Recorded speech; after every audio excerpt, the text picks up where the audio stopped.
Shu bugungi ko'rayotgan voqealarimiz qarang hammasi ibratda. Bu hozir xonadonlarimizni mana kimdir uyli bo'lyapti, kimdir tuzaladi inshaalloh. Kimdir mushkulotdan qarzdan chiqib ketadi.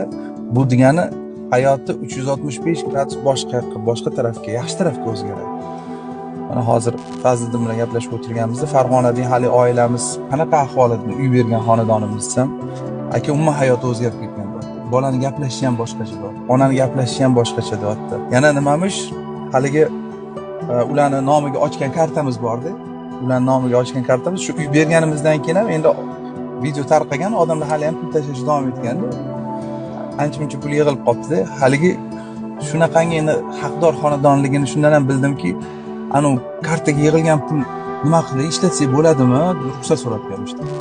Kimdir haqdor bo'lmasdan turib menga yordam berlaringizlar, majbursanlar deb bizga kartasini tashab, bizni so'ramasak ham, qidirmasak ham to'polon qilib kelib, eshigimiz tagidami, telefon qilibmi, bizdan vimagats qilishadi-yu, shantaj qilishadi-yu.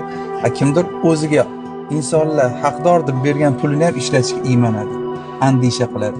Shuni ishlatsam bo'ladimi, maylimi? Bizagami bu? Qarang, bu haqiqatdan ham o'sha odamlarni haqiqiy kambag'allik ori bo'ladi, nomusi bo'ladi. Ana shuni hech qachon unutmasligimiz kerak.